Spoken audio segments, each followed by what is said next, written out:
इस संसार में आने वाला प्रत्येक बालक संपूर्णतः संस्कार रहित होता है। उसके अंतर पर ना किसी अच्छे संस्कार के चिन्ह अंकित होते हैं, ना ही बुरे संस्कार के। अर्थात जन्म से बालक में ना कोई गुण होता है और ना ही कोई दोष। तो ये दोष अथवा गुण किस प्रकार प्राप्त होते हैं, क्या हमने कभी विचार किया है? जो बात माता पिता के मुख से निरंतर सुनी जाती है, वही बात उनकी संतानों के हृदय का संस्कार बनती है। जैसे किसी गांव में नदी तट तक एक पगडंडी बन जाती है केवल उस मार्ग पर बार बार चलने के कारण। अर्थात माता पिता के हृदय की इच्छाएं उनकी संतानों के हृदय का दोष अथवा गुण बनकर जन्म लेती हैं। क्या ये सत्य नहीं? पर फिर भी जब उनकी संतानों में कोई दोष दिखाई देता है तो माता पिता आश्चर्य और दुख से भर जाते हैं। माता पिता का हृदय ये प्रश्न करता है कि उनकी संतानों में ये कुसंस्कार आए कहां से। सत्य तो यही है कि माता पिता अपनी संतानों को अनजाने में ही कुसंस्कार के बीज दे देते हैं, जो उनके संतानों की हृदय भूमि पर कुसंस्कार का वृक्ष बनकर उठता है। अर्थात अपनी संतानों को सुसंस्कारी और धर्ममय बनाने की आशा रखने वाले प्रत्येक माता पिता को प्रथम अपने हृदय की इच्छाओं पर अंकुश रखना क्या अनिवार्य नहीं?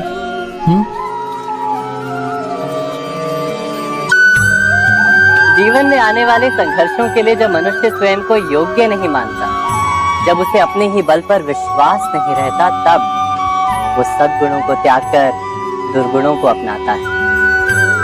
वस्तुतः मनुष्य के जीवन में दुर्जनता जन्म ही तब लेती है जब उसके अंतर में आत्मविश्वास नहीं होता। आत्मविश्वास ही अच्छाई को धारण करता है। ये आत्मविश्वास है क्या?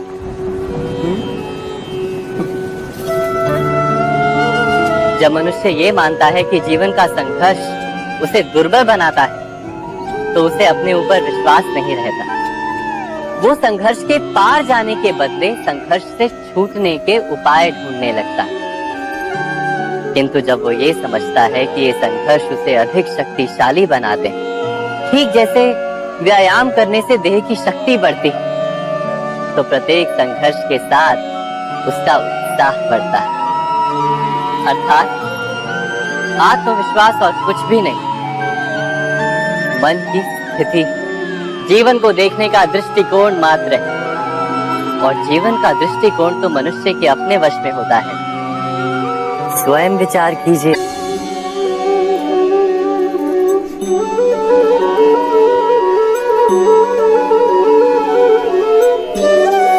ज्ञान प्राप्ति सदा ही समर्पण से होती है, ये हम सब जानते हैं।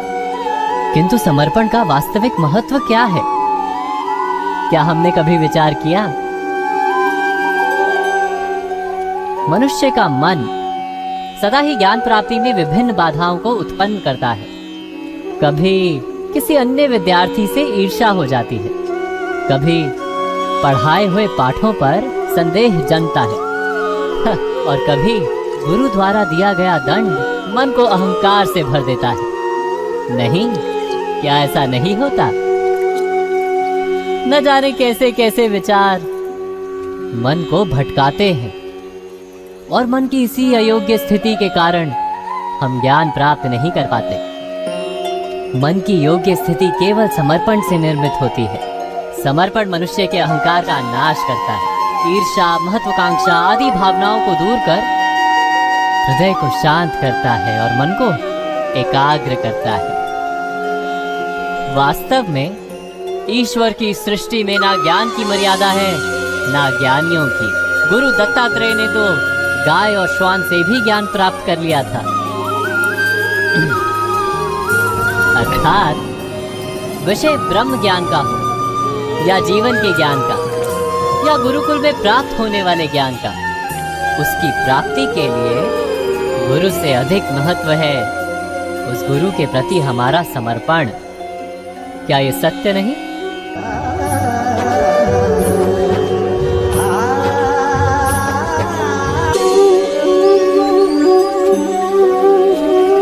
के जीवन में ऐसा प्रसंग अवश्य आता है कि सत्य कहने का निश्चय होता है हृदय में, किंतु मुख से सत्य निकल नहीं पाता। कोई भय मन को घेर लेता है। किसी घटना अथवा प्रसंग के बारे में बात करना या फिर स्वयं से कोई भूल हो जाए उसके बारे में कुछ बोलना, क्या ये सत्य है? नहीं, ये तो केवल तथ्य है। अर्थात जैसा हुआ था वैसा केवल बोल देना सामान्य सी बात है। किंतु कभी कभी उस तथ्य को बोलते हुए भी भय लगता है। कदाचित किसी दूसरे की भावनाओं का विचार आता है मन, दूसरे को दुख होगा ये भय भी शब्दों को रोकता है। तो ये सत्य क्या है? क्या हमने कभी विचार किया है? जब भय रहते हुए भी कोई तथ्य बोलता है तो वो सत्य कहलाता है। वास्तव में सत्य कुछ और नहीं, केवल निर्भयता का दूसरा नाम है। और निर्भय होने का कोई समय नहीं होता, क्योंकि निर्भयता आत्मा का स्वभाव है। अर्थात क्या प्रत्येक क्षण सत्य बोलने का क्षण नहीं होता?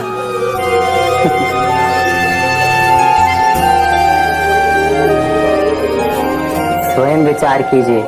दो व्यक्ति जब निकट आते हैं तो एक दूसरे के लिए सीमाएं और मर्यादाएं निर्मित करने का प्रयत्न अवश्य करते हैं। हम यदि सारे संबंधों पर विचार करें तो देखेंगे कि इन सारे संबंधों का आधार यही सीमाएं हैं जो हम दूसरों के लिए निर्मित करते हैं। और यदि अनजाने में भी कोई अन्य व्यक्ति इन सीमाओं को तोड़ता है तो उसी क्षण हमारा हृदय क्रोध से भर जाता है। इन सीमाओं का वास्तविक रूप क्या है? क्या हमने कभी विचार किया? सीमाओं के द्वारा हम दूसरे व्यक्ति को निर्णय करने की अनुमति नहीं देते, अपना निर्णय उस व्यक्ति पर थोपते हैं, अर्थात किसी की स्वतंत्रता का अस्वीकार करते हैं। और जब स्वतंत्रता का अस्वीकार किया जाता है तो उसका हृदय दुख से भर जाता है। और जब वो सीमाओं को तोड़ता है तो हमारा हृदय क्रोध से भर जाता है। क्या ऐसा नहीं होता?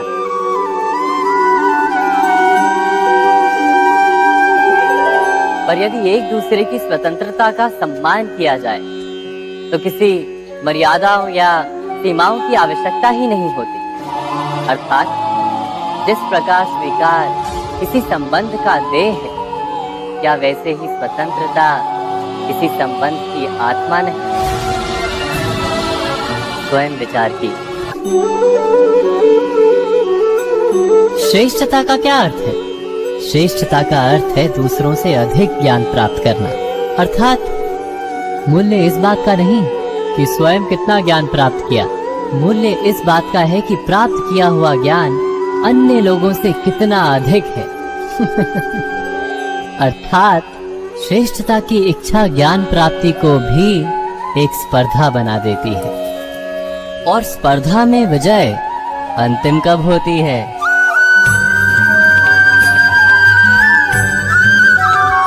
कुछ समय के लिए तो श्रेष्ठ बना जा सकता है, किंतु सदा के लिए कोई श्रेष्ठ नहीं रह पाता।